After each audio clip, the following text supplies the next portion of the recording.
마을의 가로등을 관리한다는 건 얼마나 멋진 일인가. 열심히 일을 해 가로등 관리팀의 팀장이 되면 소녀는 가로등의 조도를 대폭 개선해 밤거리를 좀 더 어둡게 만들고 가로등 옆에는 취객을 위한 오바이트 통도 만들 생각이다. 한밤이나 새벽거리에 홀로 서서 속에 있는 것을 끌어올리는 건 세상에서 제일 외로운 행위다. 그러려면 가로등이든 가로수든 전봇대든 뭔가 지탱할 게 필요하다. 고속도로 휴게소 화장실에 명언을 코팅해 붙이듯이 소녀는 가로등마다 문구를 붙일 것이다. 저를 잡고 토하세요. 최은미 소설가의 단편소설 수요일의 아이 중에서 한 대목을 읽어드렸습니다. 안녕하세요. 저는 문장의 소리 DJ 김진여입니다. 한 사람이 말을 걸어오네. 저기 내 얘기 좀 들어볼래요. 그 순간 바람이 한 줄기 불어와 책장을 넘기고 가네. 이것이 당신의 말들인가요? 참 아름다운 문장이군요. 다시 바람이 한 줄 불어오면 우리는 친구가 되네. 당신과 나는 친구가 되네. 문장의 소리.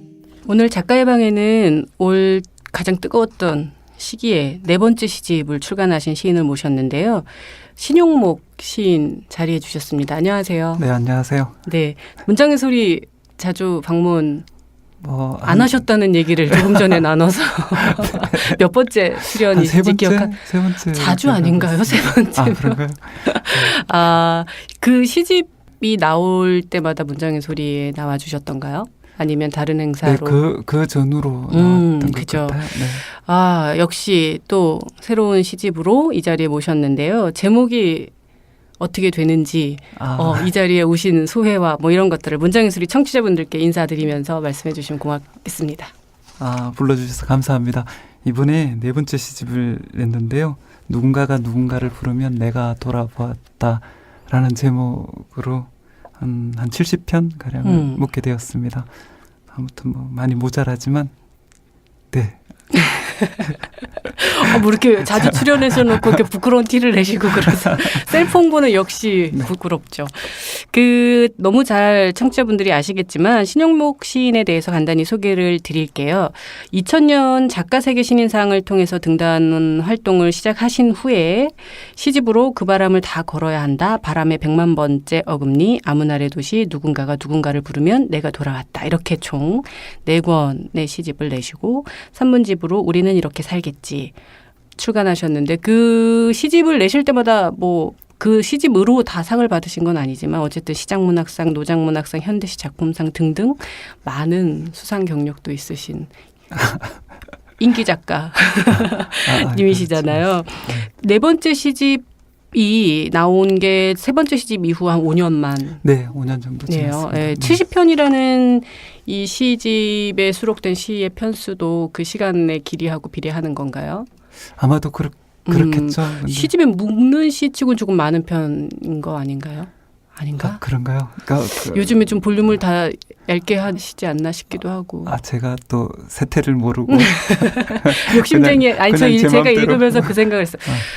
못 버리시는구나 한 편도 다 못 버리시는 그 마음으로 다 수록된 것은 아닌가 하는 생각이 좀 들었었어요.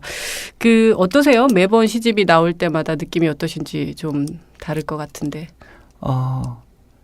조금씩 다른데요. 이번 시집 같은 경우에는 좀 제가 이래저래 경험 없는 가운데 시집을 묶어서 사실은 조금 뭐라 그럴까요? 좀 그냥 시집과 나의 삶이 좀 무관하게 흘러간 듯한 그런 느낌을 좀 받게 되었어요. 뭐 크고 작은 자잘한 일들이 늘 그 사이에 좀 있어서 그래서 한편으로는 미안하기도 하고 한편으로는 대견스럽기도 하고 그렇습니다. 네. 이 누군가가 누군가를 부르면 내가 돌아보았다라는 시집이 그런 곡절을 꺾어서 나오게 됐군요. 워낙 팬이 많으시잖아요. 아니요, 그렇지 않습니다. 아, 너무 극구부인하시니까 제가 팬이 많다고 다시 묻기가 조금. 주변의 지인 혹은 팬들 중에 감상평 같은 거 보내주신 거 있으세요? 인상적으로 기억에 남는 거. 청취자분들 잘 아실지 모르겠는데요. 연무웅 선생님이시라고. 네, 연무웅 선생님이죠, 진짜. 네, 선생님께서 비평하시는. 길을 가다가 한번 뵀던 적이 있어요. 막 우연히. 엇갈리면서 네. 제 손을 꼭 잡으시면서 너무 어렵다고. 그게 가장 최근에 직접적으로 들은 감상평입니다. 어떠셨어요? 그 어렵다는 너무 어렵다는 그게 참 애매한데요. 한 어떤 부류에서는 저를 서정시로 생각을 하고 있고 또 엊그저께 어떤 선생님들을 만났는데 그쪽에서는 또 저를 나넷이랑 실험시로 분류를 하고 있더라고요. 근데 문제는 그쪽 부류와 이쪽 부류가 서로 제가 자신들에게 안 속해 있다고 이렇게 밀어내는 이상한 경계인이네요. 네. 경계라기보다는 경계인은 왠지 좋아 보이잖아요. 근데 경계인은 뭔가 헤매고 있는 듯한 그런 느낌이 좀 듭니다. 그렇지만 어쨌든 양자장 양극단에서 뭔가 이렇게 계속 끌어들임을 아니요, 계속 밀어내는 그런 N극 S극 뭔가 하여튼 이 계속 밀어내지만 계속 밀어내면서 끌림이 어렵다라는 말을 들으셨을 때는 좀 어떠셨어요? 시집을 다 내시고 나서 다시 한번 읽어보시잖아요. 네. 원고를 정리할 때도 그렇고. 근데 뭐라고 할까요? 예전에는 어떤 시인이 각자가 자기의 시론을 가지고 쓰는 줄 알았었어요. 저도 그렇게 생각을 하고 있었고 조금 힘들더라도 내가 무슨 어떤 방향을 찾아가고 있겠거니 이런 생각을 했었는데 최근에는 시인이 시론을 가지고 있는 것이 아니라 시 한 편 한 편이 자기 운명과 자기 방법을 가지고 있지는 않을까. 그래서 우리가 옛날에는 막연하게 우리가 그냥 이쪽 부류가 있고 저쪽 부류가 있다면 분류하듯이 다른 어떤 시의 개념을 갖고 있겠거니 이렇게 생각을 했었다면 최근에는 시마다 시에 대한 다른 정의와 개념을 가지고 있겠구나 이런 생각을 조금 하는 중인 것 같아요. 네. 연무웅 선생님이 아마 예전에 분류법으로 시인을 접근하셔서 어려우셨나? 아니요, 근데 최근까지도 네. 굉장히 연세가 많으신데도 최근까지도 굉장히 열심히 시집들을 따라 읽고 작품들을 따라 읽으시더라고요. 존경스러운 어쨌든 어렵다라는 평을 내리셨다는 건 처음부터 끝까지 다 읽으셨다는 말씀 아니실까요? 어려워서 중간에 포기하셨으려나? 그건 잘 모르겠습니다. 근데 그런 말들을 여러 차례 들어서 어렵다는 평가요? 그 선생님들 어떤 사이에서 선생님들은 되도록이면 웬만한 시들이 다 어렵다고 말씀하시는 것 같은데 꼭 그렇지는 않습니다. 끝까지 연무웅 선생님을 변호해 주시네요. 이 시집 제목이요. 네. 누군가가 누군가를 부르면 내가 돌아보았다라는 시집의 제목이 무척 매력적인데 또 시인의 말을 보면 시의 구절의 마지막 그죠? 네. 누군가가 누군가를 부르지 않아도 나는 돌아보았다. 이게 이 시집에 있는 모래시계에 있는 구절이잖아요. 네. 이렇게 뚝뚝 잘라서 시집 표제로 놓고 나는 시인의 말로 갖다 놓고 되게 성의 없어 보이죠. 아니요. 뭔가 되게 그럴듯한 시인만의 그 생각과 의도가 있지 모든 독자들은 이렇게 생각하지 않을까요? 사실은 하는 생각이 들어서 물어보고 싶었어요. 제가 고백해드릴 게 있는데요. 제가 그 시인의 말을 쓰기 위해서 여러 차례 준비를 하다가 결국 못 썼어요. 여러 가지 상황 때문이기도 하지만 어떻게 그때 그 상태를 정리를 해야 될지를 몰라서 이것이 다 사실은 헛소리 같기도 하고 좀 불필요한 말인 것 같다는 느낌이 들 때가 있잖아요. 그래서 그냥 어떤 선명하게 떠오르는 것들이 어떤 제목과 연동해가지고 뒤에 있는 구절이었는데 근데 뒤늦게 그것이 정리가 조금씩 되더라고요. 시집이 발간되고 나서. 그래서 참 죄송한 말씀이지만 다음 세를 찍을 때 시네마를 다시 써서 넣었습니다. 아니, 저 초판을 갖고 네, 있어가지고. 그래서 이 초판에는 두 줄인데 다음 중세 이후로는 한 바닥을 가득 채워서. 이거는 고백을 해주셔야 됐다. 왜냐면 초판본을 보신 분과 네. 이 재판 3세 뭐 이 이상을 보신 분들이 다 3세 때 또 달라지고 4세 때 또 달라지고 이런 것은 아니겠죠? 그래서 개정판을 내는 심정으로 네, 시네마를 다시 썼습니다. 왜 다시 쓰셨어요? 사실 이렇게 그대로 두기에는 좀 마음에 짐 같은 게 있었던가요? 그때 정리되지 않고 그냥 남아있던 그게 좀 가라앉혀져서? 문장이 두 줄이었다면 시내 말이 시와는 약간은 달라야 되잖아요. 이를테면 시가 나로부터 멀어진 거라면 시내 말은 정말 내 가까이에 있어야 되는데 근데 그 시내 말조차 정리하지 못한 것 때문에 나로부터 멀리 있는 어떤 것들을 이렇게 띄워놓은 것 같아서 그래서 열심히 반성하면서 네, 한 바닥을 네, 채워 넣었습니다. 네, 빼곡한 시인의 말 저도 한번 다시 서점에 가서 한번 확인해 봐야겠네요. 안타깝다. 그것까지 저는 이렇게 초판만 봤지 그 2세, 3세 본을 못 봐가지고 아쉽네요. 2세, 3세 지금 몇 세까지 찍으신 거죠? 2세 찍었습니다. 워낙 1세를 많이 찍는구나. 기사에 났던데요. 예. 약간 근데 저도 정확하게 그 전달을 못 받아가지고요. 인쇄 정리가 아주 한참 뒤에 이루어지나 보죠. 근데 편집자가 그때 연락을 안 해줘가지고요. 또 혹자는 돌아서 뭐 다음 세가 이미 지나갔다 이런 이야기를 하기도 하고. 아 그래요? 그래서 아니 이게 시인의 가장 모르는 일이 벌어지고 있군요. 어쨌든 역시 유명 시인답게 아주 시집이 베스트셀러 반열에 올라 있다는 얘기. 기사로도 읽고 직접 주변에서도 듣게 되는데요. 시집을 읽어보니까 저도 조금 어려운 국면이 있었어요. 어려운 국면이라고 하면 다른 것보다도 죽음이나 어떤 신이나 뭔가 내가 어떻게 할 수 없는 내 의지와는 상관없는 상황을 펼칠 수 있는 어떤 단어들이 자주 등장하기 때문이지 않을까 하는 생각이 좀 들었는데 예전 시들에서도 그런 게 없지는 않았다고 생각이 들긴 하는데 뭐 좀 자주 등장하거나 돌연하게 등장하거나 뭐 그런 것 같아요. 이 시집. 예, 전반적으로 어떠세요? 뭐 앞서 좀 복잡한 일들이 좀 연이어 있었다 이런 말씀도 하셨는데 그런 단어들이 무의식 중에 문장으로 나타난 그러니까 시인분도 생각을 해 보시면서 쓰신 건지 무의식적인 건지 좀 궁금했어요. 생각을 해보지는 않았습니다. 않았는데 뭐라고 할까요? 세 번째 시집 이후에 네 번째 시집까지 뭐 저한테도 일이 많았지만 우리 주변에서도 일이 많았잖아요. 그것을 통과하면서 제가 질문을 계속 하는 과정. 그래서 그 질문이 어떤 공허하게 부딪혀서 돌아올 때 어떤 신이 우리가 알고 있는 뭐 그런 어떤 개념적인 신이 아니라 그 질문이 되돌아오는 어떤 그 극한 지점에 있는 어떤 반사판 같은 것은 아닐까 그런 생각은 좀 하게 됩니다. 우리 너무 힘들 때 찾게 되는 혹은 너무 원망스러울 때 찾게 되는 뭐 그런 신의 이미지랑 좀 다른 건가요? 저는 약간은 다르다고 생각을 하는데 뭐 그렇게 받아들이셔도 뭐 크게 어긋나지는 않을까 싶습니다. 우리 이야기가 좀 어려워지는 것 같지 않나요? 제 질문을 너무 어렵게 던졌었나 하는 생각도 드는데 저는 일단은 시인님이 어떤 시를 읽어주실지 모르겠지만 제가 가장 좋아하는 시가 첫 시로 수록돼 있어서 너무 기뻤어요. 후라시요? 후라시.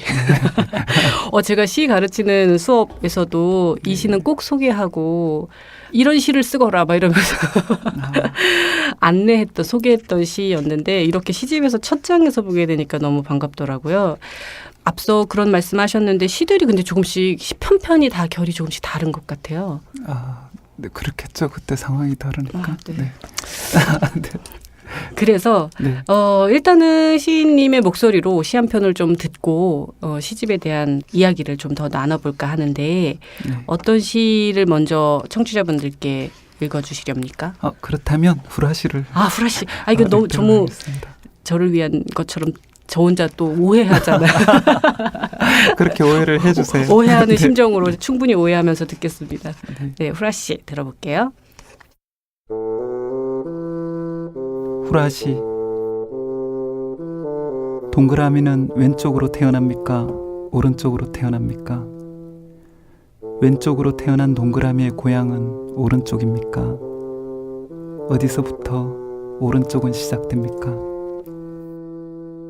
동그라미를 그리는 자는 동그라미의 부모입니까? 내가 그린 동그라미는 몇 개입니까? 나는 그들에게 죄인입니까? 왼쪽으로 걸어갔는데 왜 오른쪽에 도착합니까? 왜 자꾸 동그라미를 그립니까? 동그랗습니까? 동그랗습니까? 어둠을 뒤쫓던 후라시 불빛이 내 얼굴에 쏟아졌을 때 나는 유일한 동그라미 안에 갇혀 있었다. 동그라미 안에만 비가 내리고 우리는 언제나 우리가 가진 가장 소중한 것을 착취당하지.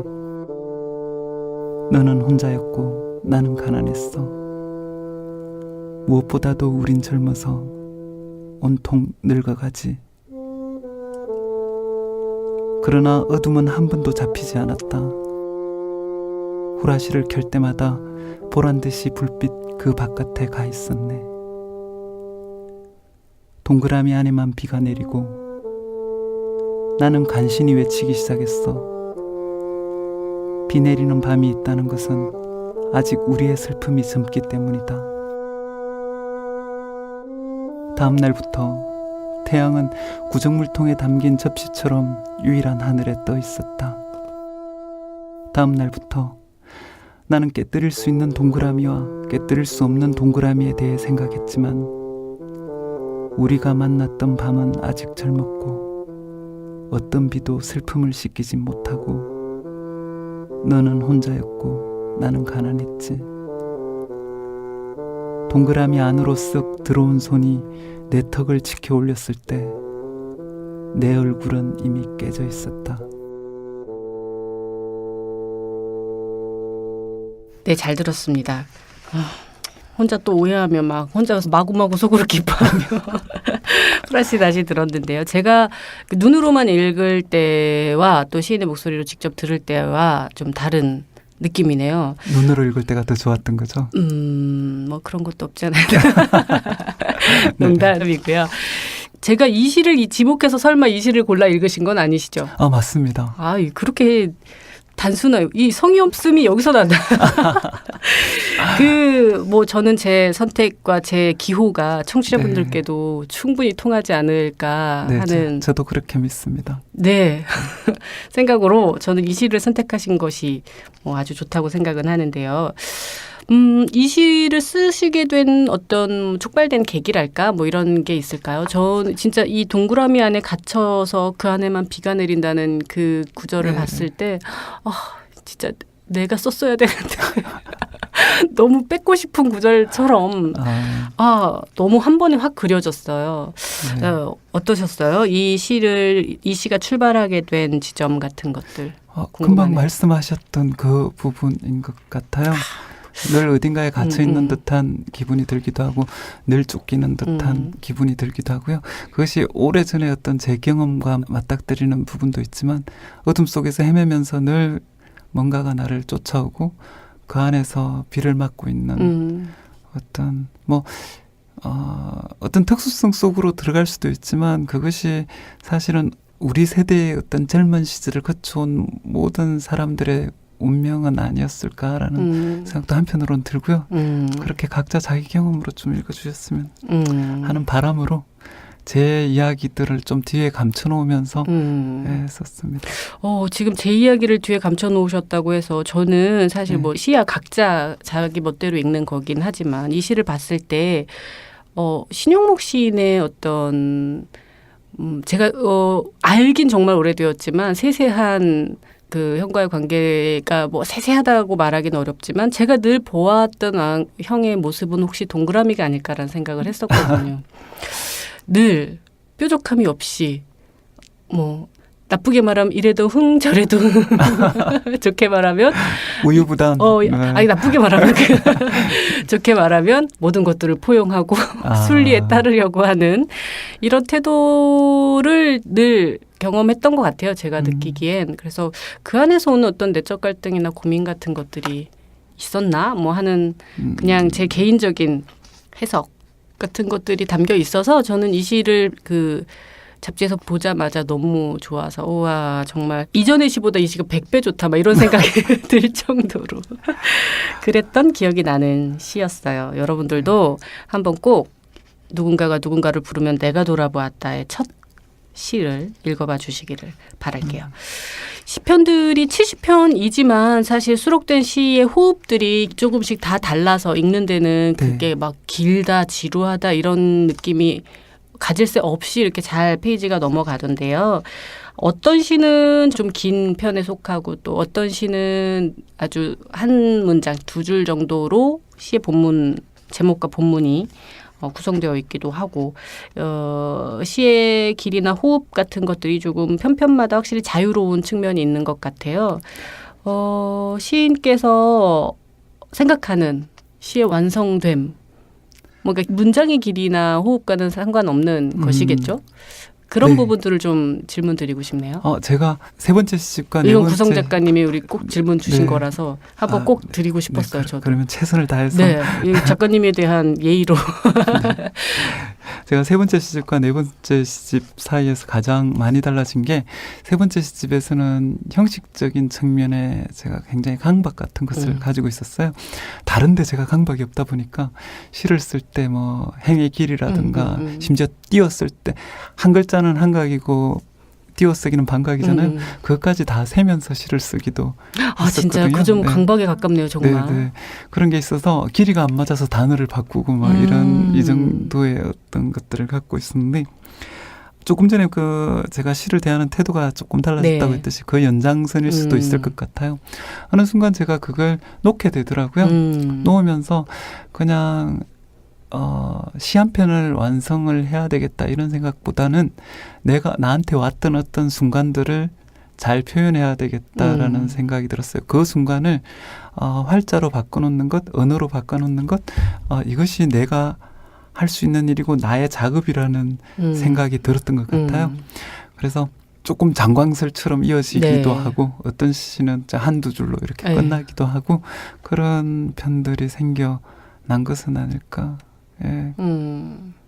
어쨌든 오히려 근데 또 짧은 시로 남을 때 다 쓰고 나서 만족감이나 뭐라 그럴까요? 그걸 뭐라 그래야 될까요?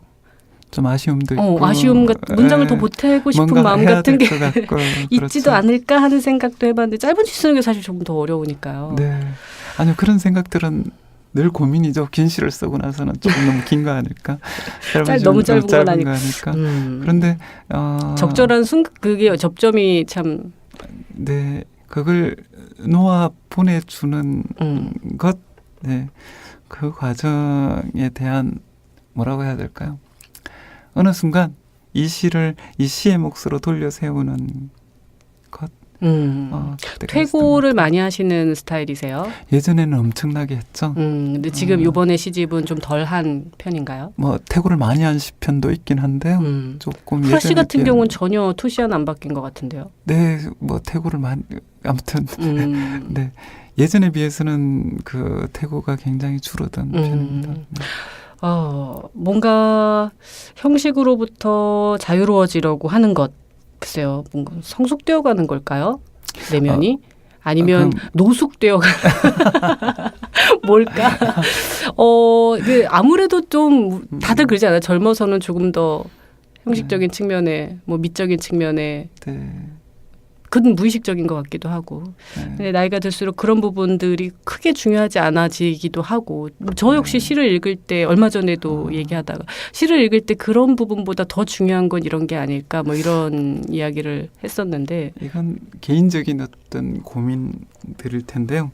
그러니까 제가 시집을 낼 때마다 다들 조금씩 바뀌었다고들 말씀하시는 게 일단 첫 번째는 제 관심사가 달라진 것일 테고요.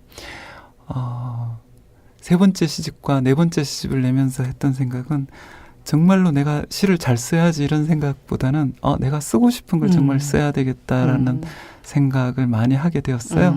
그래서 내가 쓰고 싶은 것을 쓰는 길이 오래 쓰는 길이고 또 그것 외에 뭐가 중요할까라는 생각이 들어서 그래서 네. 그러시군요. 앞으로 신용목 시인의 시가 그냥 뭐 계속 영원히 우리가 죽기 전까지 쓰여질 이유에 대해서 지금 말씀해 주신 것 같아요. 쓰여져 나온 이유, 하고 싶은 네. 이야기가 있을 때 쓰겠다, 그걸 쓰겠다 하는 마음이시라고 하는데, 네, 잘 쓰고 싶은 마음이었죠 처음에는. 그죠? 네, 그럼요. 누구나 시를 맞아요. 잘 쓰고 싶죠. 맞아요. 저 후라시 보면서 저도 잘 쓰고 싶었거든요. 네, 뭔가 방점이 조금 옮겨가는 과정이 아마 어떤 면에서는 신용목 시인의 인생의 변화 지점이지 않을까 하는 생각도 드는데, 너무 시 얘기만 했나? 아니요.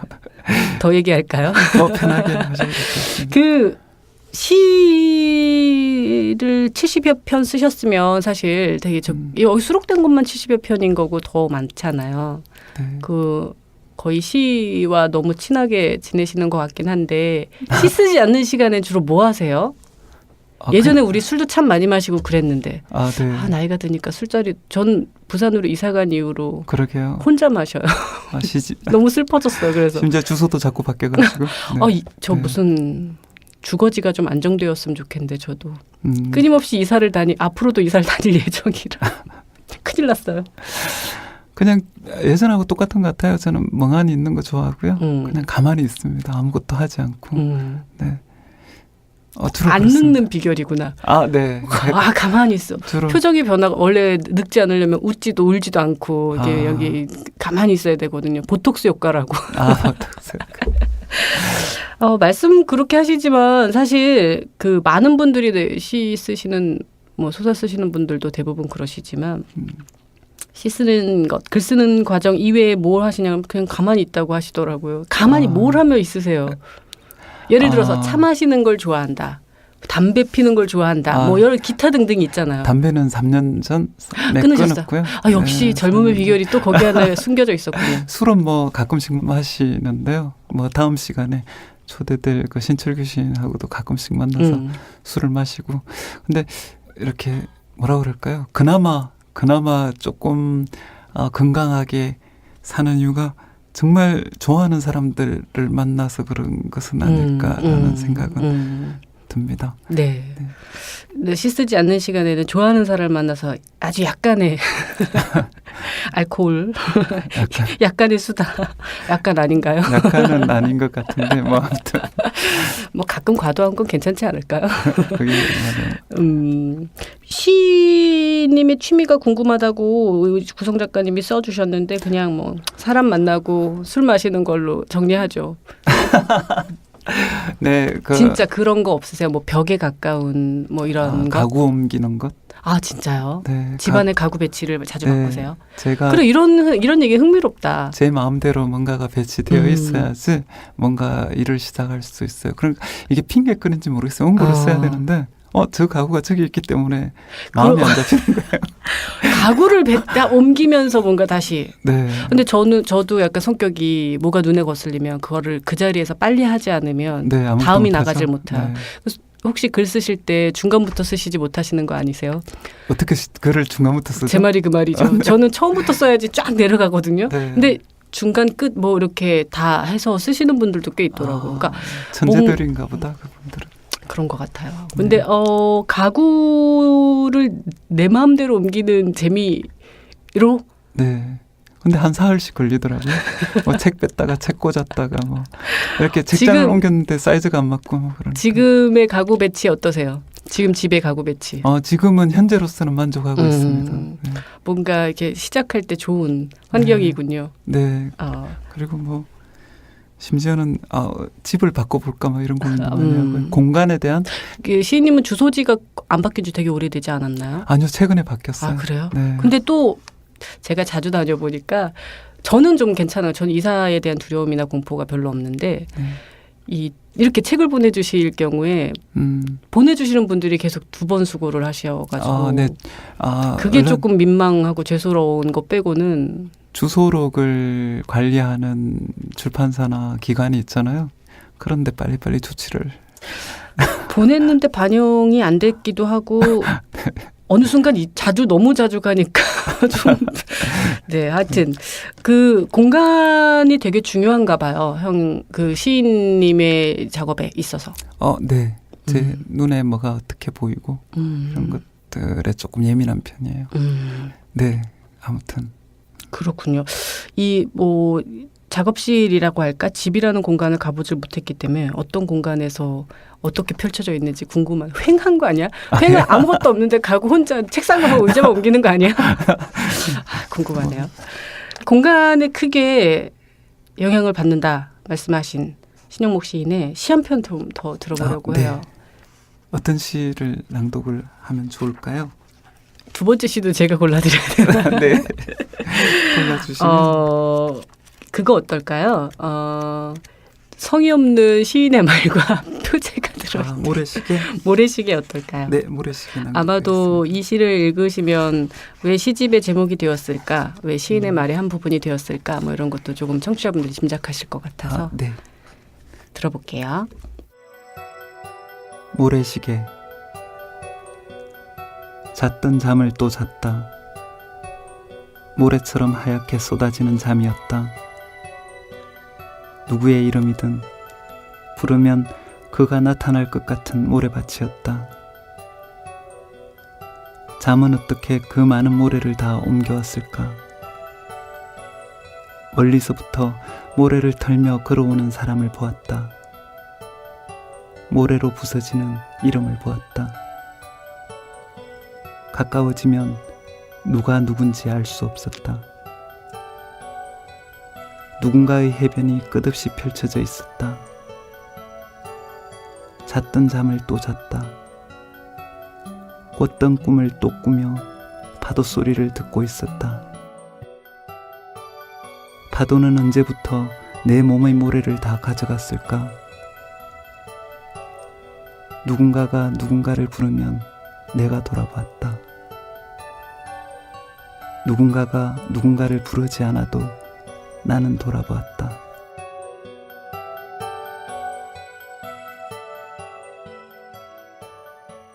네, 잘 들었습니다. 청취자분들께서도 이 모래시계라는 시 한번 다시 꼭 읽어봐 주셨으면 하고요.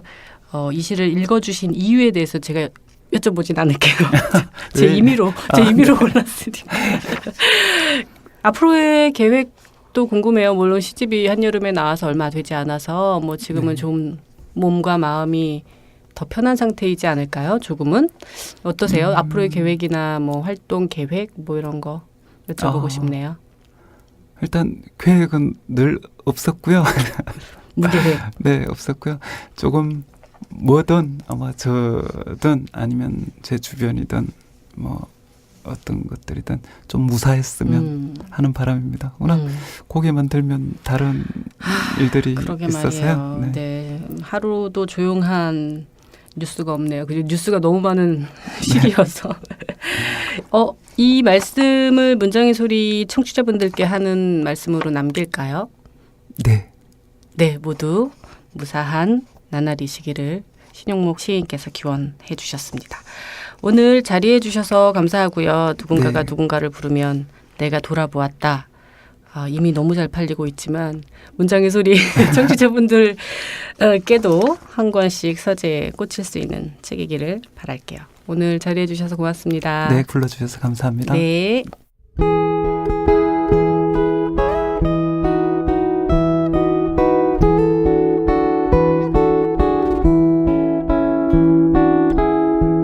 어제 문득 단어 하나를 만났습니다.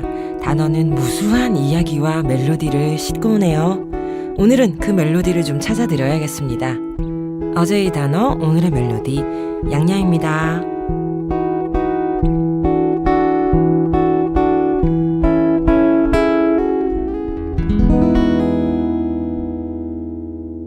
안녕하세요. 양양입니다. 9월이네요. 여름이 슬금슬금 힘을 빼고 있는 것이 느껴지시죠? 뭐 시원할 적도 있고 아직은 해가 낮에는 뜨겁기도 하고 한데 그래도 가고 있는 게 느껴져요. 정말 어마어마한 여름이었습니다. 이번 여름 그쵸, 폭염, 폭우, 이게 뭐 그냥 좀 덥고 그냥 비가 장마가 오고 이게 아니라 완전한 폭염과 폭우 속에서 여름을 보내었는데 앞으로 매년 여름이 이런 모습으로 진행이 될 거라고 예상들을 하고 있잖아요. 이제 여름을 맞기가 조금 두려워질 수도 있겠는데 일단 지금 지나가고 있는 이 여름 금세 잊지는 말고 그래도 우리가 머물던 시절이었으니까 천천히 작별 인사를 잘 나누면 좋겠습니다. 저는 여름의 마지막 즐거움을 위해서 8월 말에 그 제주 바다에서 다이빙에 도전을 했어요. 예전에 몇 년 전에 스쿠버 다이빙을 한번 체험을 했었는데 할 때는 사실 저는 그냥 어떤 친구가 하러 갔을 때 옆에 따라갔었거든요. 따라가서 할 생각이 없었죠. 왜 인간들은 꼭 그렇게 또 굳이 잘 살고 있는 아이들, 바닷속 아이들 또 방해해야 하는 건 아닐까? 왜 그렇게 굳이 또 내려가서 보겠다고 그렇게 하냐 하는 마음이었어요. 그래서 할 생각이 없었는데 어떻게 하다가 체험을 한번 하게 되었는데 너무나 아름답더라고요. 정말 바다 세상이 상상하던 것 이상으로 정말 아름답게 존재하고 있어서 오히려 그때 한번 체험을 하고 난 뒤에 바다에 대한 생각도 좀 달라지고 이 아름다운 바다 속을 더 잘 보존하고 지키고 해야 되겠다, 해치지 말아야겠다라는 생각을 그때 했었는데 그리고 나서 사실 저는 그 스쿠버 다이빙은 뒤에는 별로 할 생각이 없더라고요. 장비랑 막 수트 입는 게 정말 큰일이고 또 항상 배를 타고 나가야 하고 뭐 이런 여러 가지 번거로움들이 있어서 그냥 나는 헤엄이나 치면서 바다를 만끽해야겠다 하던 차에 이번에 그 어떤 또 친구 하나가 요즘 완전히 프리다이빙이라는 것에 빠져가지고 자꾸 이게 영상을 찍어서 보내더라고요. 그래서 뭔가 하고 봤는데 이것은 그냥 이제 맨몸으로 바다에 들어가는 거죠. 그야말로 자유롭게 잠수를 하는 건데요. 정말 좋아 보였어요. 뭐 이렇게 산소통 이런 것 없이 맨몸으로 들어가서 유영을 하는 그 모습이 좋아 보여서 그렇다면 나도 이것은 한번 해볼까 해서 도전을 했었습니다. 그래서요, 오늘 나눌 이야기 단어는 잠수입니다. 잠수. 뭐 잠수는 꼭 이 프리다이빙이 아니더라도 수영하는 행위도 어떻게 보면 물속에 잠깐 있는 동안은 잠수를 하는 건 아닐까? 결론을 말하자면 저는 프리다이빙을 교육을 받다가 중간에 포기했어요. 이 물 속으로 깊이 잠수를 하기 위해서는 그 속으로 들어갈수록 압력이 높아지잖아요. 압력이 높아지면 이 이퀄라이징이라는 걸 통해서 그 압력, 몸의 압력과 그 바닷속 압력을 평형을 맞추어 주기 위해서 이퀄라이징이라는 걸 해야 되는데 그게 안 되더라고요. 이번에 했더니 그게 안 되면 내려갈 수가 없어요. 큰일 나요. 그래서 몇 번 천천히 해보려고 하다가 뭐 더 이상 그 압력이 귀에 통증을 유발했기 때문에 내려가지 못하고 나는 깊이 들어가는 것은 바다가 나를 허락하지 않는구나. 옆으로 하는 수영이나 해야 되겠다 하고 좀 씁쓸하게 놓고 말았는데 그 10몇 미터 그리고 뭐 더 이상 더 깊숙한 곳으로 들어가기도 합니다. 선수들 그리고 프리다이빙 실력자들은 아주 깊숙한 막 100m 뭐 이렇게까지 들어가는 사람들도 있는데 이 중요한 건 호흡이에요. 호흡을 산소통 없이 진짜 자신의 호흡을 참아서 참을 수 있는 만큼만 갈 수가 있는 거죠.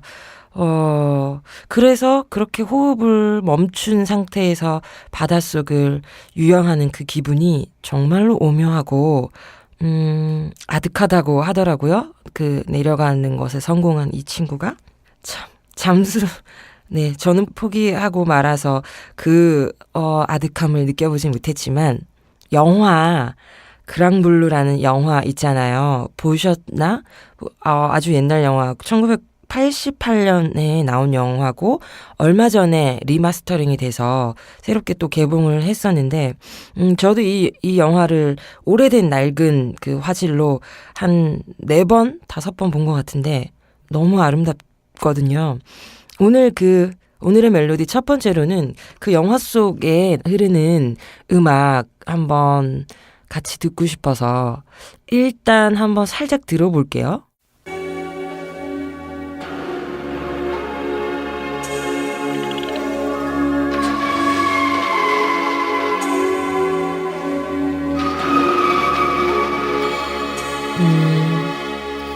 상상이 안 되시죠? 지금 이 음악의 장면이.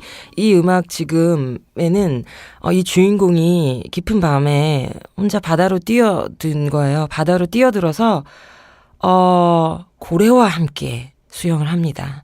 고래와 함께 돌고래와 함께 영락 없는 친구의 모습으로 그 넓은 바다를 헤엄치는 장면이 흐르는 음악이었어요. 돌고래 소리 좀 들리셨죠? 이 영화는 프랑스의 르이 베송 감독이 만든 영화, 장 르노 배우, 그다음 장마크 바라는 이 배우가 이 영화의 주인공인데요. 지금으로부터 시간이 거의 몇십 년이 흐른 건 거죠. 몇십 년 전이니까 완전히 멋있는 청년, 완전히 사랑스러운 청년의 모습 이 영화에 담겨 있는데, 여기서 이 장 마크바는 약간 인간이라기보다는 돌고래에 가까운 사람이에요. 그래서 물속에 있는 것이 더 편안하고 신기록도 세우죠. 더 이상 내려가면 사람의 인체는 그걸 견딜 수 없다, 죽고 만다라고 의사들이, 전문가들이 조언을 했지만 이 사람은 그 기록을 깹니다. 그 기록을 깨는 게 이게 막 무모한 도전이라기보다는 너무나 행복한, 더 그냥 그 깊숙한 물속이 마치 자기 집인 양 편안한 사람이어서요. 그게 가능했던 것 같은데, 대사 중에 좀 아름답고도 좀 슬픈 대사, 이런 말을 하거든요. 그 사람이 가장 힘든 것은 바다 맨 밑에 있을 때야. 왜냐하면 다시 올라와야 할 이유를 찾아야만 하니까. 그만큼 이 사람은 깊숙한 바다가 물 위에 이 육지에 그것보다 훨씬 편안하다는 건 거죠. 결국 이 영화에서 이 주인공은 바다로 떠납니다. 이거 이야기하면 안 되겠구나. 보시지 않은 분들은 뒤에 어떻게 되는지 직접 보셔야 되니까. 아무튼 이 인간이 바다를 유영하는 아주 아름다운 모습을, 쓸쓸하지만 아름다운 그 모습을 잘 담아낸 영화 그랑블루라는 영화의 한 장면에 흐르는 음악 들어보았습니다. 아마 영화 보는 내내 이런 무언가 신비로우면서도 이 돌고래들 소리 같은 소리가 계속 나오거든요. 그 음악도 한번 찾아 들어보시면 좋을 것 같아요. 잠수 이야기를 하는데, 이 지금 현존하는 다이버 중에서 기욤 내리라는 프랑스 사람, 이 사람이 신기록을 갖고 있는데요. 123m 바닷속으로 내려간 기록 갖고 있어요. 말이 이게 상상이 되세요? 123m를 자기의 숨으로 갖고 가는 거예요. 그냥 쭉 내려가는데 3분 25초 동안 숨을 참고 그 호흡으로 123m를 내려갑니다. 그 영상을 한번 보시면 이게 사람이 이게 가능하다고 하는, 정말 고개를 갸우뚱거리게 되는 장면 보실 수 있어요. 이 기욤 내리라는 사람이 이렇게 얘기해요. 다이빙은 여행이다. 두 번의 호흡 사이를 오가는 여행이다. 그리고 바닷속을 잠수하는 것은 무중력을 경험하는 것, 미지를 향한 여행, 내면의 여행이다. 이렇게 얘기하는데 저는 뭐 말씀드렸다시피 중도 포기되었기 때문에 그 미지의 여행을 떠나보지 못했지만, 네, 그 물속에 뭐 10몇 미터 내려간 친구는 그런 느낌 완전히 느낄 수 있다고 하더라고요. 이쯤에서 저는 조금 그래서 슬프니까, 그리고 이제 제 힘으로 바다에 내려가겠다는 마음을 저는 이제 지금 좀 버려서요. 잠수함 노래 하나 들으려고요. 오늘의 멜로디 두 번째로 잠수함 했을 때 바로 딱 떠오르는 노래 있잖아요. 비틀즈의 옐로우 서브마린입니다.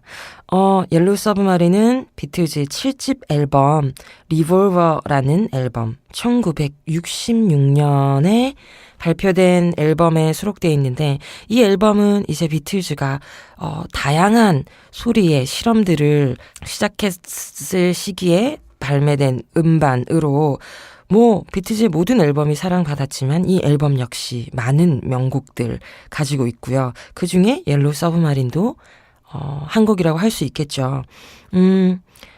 이 옐로우 서브마린 잠깐 들어볼게요. 이 사이에 잠수함 소리 뭐 이런 사운드 효과도 들어가 있다고 하는데, 저희는 일단 가장 익숙한 옐로우 서브마린 나오는 그 부분 한번 들어보겠습니다.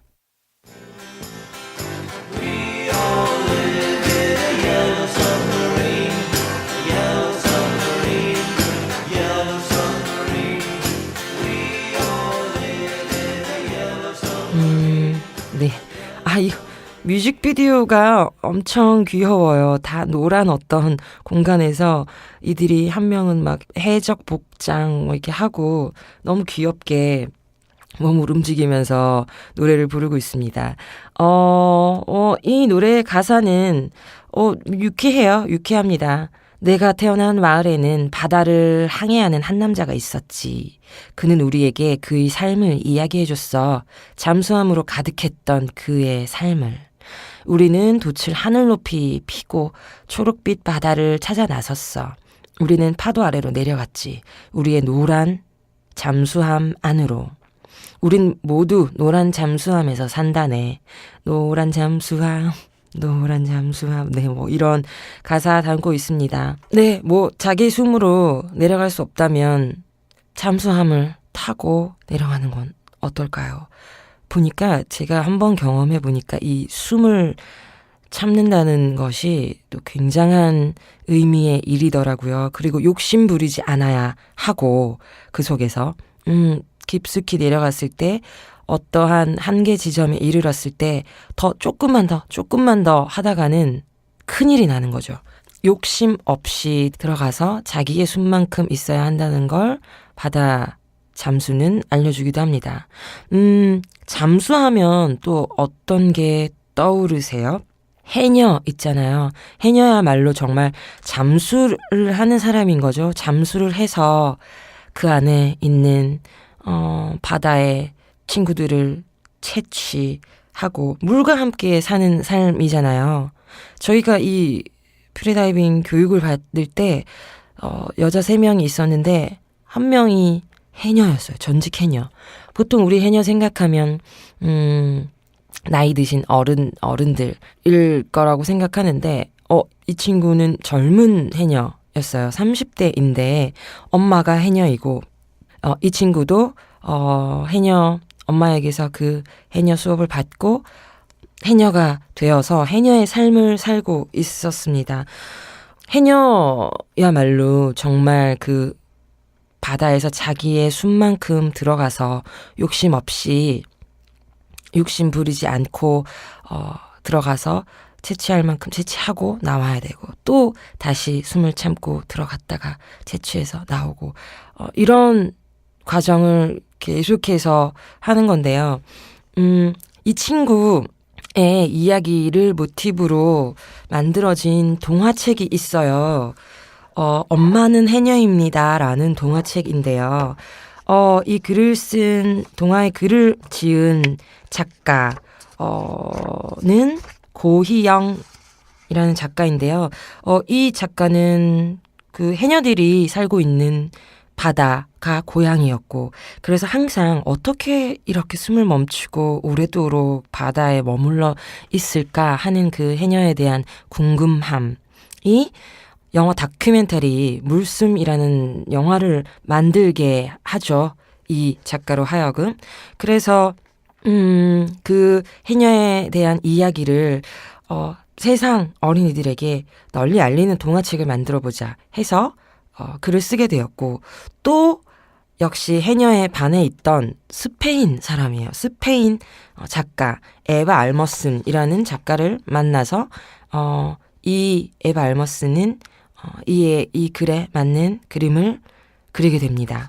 제가 이 동화를 좀 읽어보려고 해요. 저도 쭉 읽었는데 따뜻하면서 바다에 대한 이야기, 그리고 해녀에 대한 이야기, 숨을 참는 것, 욕심 없이 이런 이야기가 잘 담겨 있어서요. 지금은 그림을 보여드릴 순 없지만 목소리로 한번 이 동화의 이야기를 느껴보셨으면 좋겠습니다. 바람이 불면 바다는 잠에서 깨어납니다. 바다가 기지개를 켜면 파도는 하얀 이를 드러내며 웃습니다. 하얀 파도의 이는 좀 큽니다. 하얀 파도의 입이 나를 꿀꺽 삼키는 꿈을 꾸다 살짝 오줌을 지린 적도 있습니다. 엄마, 파도는 너무 무서운 것 같아요. 얘야, 바다는 더 무시무시한 곳이란다. 근데 왜 매일 바닷속에 들어가나요? 매일 들여다봐도 안 보이는 게 바다의 마음인걸. 바다 위에는 색색의 공처럼 알라리, 태왁들이 둥둥 떠 있습니다. 나는 바다를 감시하러 나왔습니다. 파도가 그 큰 이로 엄마의 다리를 개처럼 꽉 물고 안 놔줄까 봐서요. 저기 어디쯤 엄마표 꽃태왁이 있을 텐데. 엄마는 해녀입니다. 제주 바다에 사는 해녀가 우리 엄마입니다. 엄마는 잠수대장이라서 돌고래처럼 헤엄을 잘도 칩니다. 엄마는 건지기 대장이라서 물고기를 잘도 건집니다. 엄마는 잡기 대장이라서 문어를 잘도 잡습니다. 그런데 나는 이해가 안 되는 겁니다. 목욕탕 물속에 몸만 푹 담가도 숨이 턱 막히고 가슴이 컥 조이는데 엄마는 어떻게 바닷속에 머물 수가 있는지 아무리 생각해봐도 잘 모르겠는 겁니다. 우리들은 그렇단다. 내내 숨을 참았다가 물 밖으로 나와 숨을 몰아내시지. 돌고래처럼 말이야. 호이 호이. 그럼 이런 소리가 난단다. 그걸 숨빗소리라고 한단다. 호이 호이. 숨빗소리. 호이 호이. 엄마가 살아있다는 소리. 저기 그물을 든 엄마가 걸어오고 있습니다. 엄마의 그물이 출렁출렁 흔들립니다. 엄마 뒤로 그물을 든 할머니도 걸어오고 있습니다. 할머니의 그물은 묵직묵직 땅에 닿을락말락합니다. 할머니도 해녀입니다. 제주 바다에 사는 해녀가 우리 할머니입니다. 그런데 나는 또 이해가 안 되는 겁니다. 할머니는 엄마보다 키가 작습니다. 할머니는 엄마보다 손이 작습니다. 할머니는 엄마보다 눈이 어둡습니다. 그런데 어떻게 할머니의 그물이 엄마의 그물보다 왜 맨날 더 늘어져 있는 걸까요? 그거야 바다님 말씀을 잘 들으면 되는 거란다. 바다님 말씀이요? 아, 그렇고 말고. 나는 알쏭달쏭 머리를 갸웃댔습니다. 할머니는 쪼글쪼글 입매에 미소를 머금었습니다. 마치 입속에 혼자만의 비밀 사탕을 물고 있는 것 같았습니다. 할머니는 지금까지 단 한 번도 바다를 떠난 적이 없다고 했습니다. 하루라도 바다를 안 보면, 하루라도 바다를 못 보면 마음속에 출렁출렁 파도가 일었다고 했습니다. 멀미를 할 때의 울렁울렁 그런 기분이었을까요? 여기서 중간은 잠깐 뛰어넘어야 할 것 같아요. 뛰어넘고요. 다시 좋은 이야기 있는 마지막 부분으로 정리를 할게요. 그런데 어느 날 이상한 일이 벌어졌다는 겁니다. 엄마가 바다 깊은 데서 주먹 2개를 합한 것만큼 커다란 전복을 발견했다는 겁니다. 숨이 탁 막히고 가슴이 컥 조였는데도 바다 밖으로 나갈 생각은 안 들고 바위 틈 사이에 손을 더 깊이 넣게만 되더라는 겁니다. 엄마의 몸은 납덩이처럼 무거워져 갔고 발버둥을 치면 칠수록 바다가 엄마를 더 세게 바닥으로 잡아당기더라는 겁니다. 이제 난 죽었구나 하는 찰나 정신을 잃은 엄마를 끌어올린 건 근방에서 물질을 하던 할머니였다고 했습니다. 하마터면 죽을 뻔했잖냐. 내가 물숨 조심하라고 몇 번이나 얘기했잖냐. 할머니는 놀란 가슴을 그제야 쓸어내렸다고 했습니다. 바다는 절대로 인간의 욕심을 허락하지 않는단다. 바닷속에서 욕심을 부렸다간 숨을 먹게 되어 있단다. 물속에서 숨을 먹으면 어떻게 되겠냐. 물숨은 우리를 죽음으로 데려간단다. 우리들은 바다를 바다밭이라고 부른단다. 그 밭에 전복씨도 뿌리고 소라씨도 뿌린단다. 아기 전복이나 아기 소라는 절대로 잡지 않는단다. 해산물을 먹어치우는 불가사리는 싹 다 치운단다. 바다밭을 저마다의 꽃밭처럼 아름답게 가꾼단다. 그 꽃밭에서 자기 숨만큼 머물면서 바다가 주는 만큼만 가져오자는 것이 해녀들만의 약속이란다. 내일도 엄마는 바다로 나갈 것입니다. 내일도 할머니는 바다로 나갈 것입니다. 내일도 나는 바다로 나간 엄마와 할머니를 기다리고 또 기다릴 것입니다. 내일도 할머니는 잊지 않고 엄마에게 이렇게 말할 것입니다.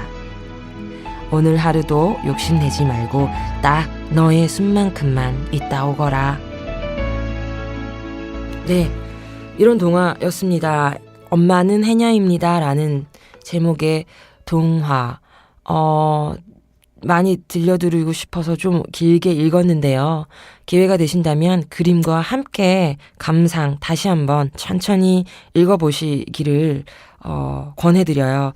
따뜻하고 아름다운 해녀 이야기인 것 같아요. 바닷속에서 욕심 없이 함께 살아가는 마음이 너무 느껴져서요. 오늘 이렇게 잠수에 대한 단어로 이 이야기 저 이야기 나누어 보았는데 잠수를 할 일이 살면서 그렇게 많지는 않죠? 해녀가 아닌 이상, 그리고 프리 다이빙 같은 다이빙에 도전하지 않는 이상은 잠수를 할 일이 그렇게 사실 많지 않아요. 하지만 언젠가 기회가 된다면, 그리고 물속에 들어갈 일이 있다면 자신의 숨만큼 한번 깊이 숨을 들이마시고 숨만큼 바닷속을 잠수해보는 건 어떨까 하는 생각 들어요. 아마 아득하고 무언가 내 내면 미지를 경험하게 되실 수도 있을 것 같습니다. 잠수하는 그 깊은 시간 동안 또 좋은 단어, 좋은 멜로디 한번 만나보시기 바랍니다. 고맙습니다. 양양이었습니다.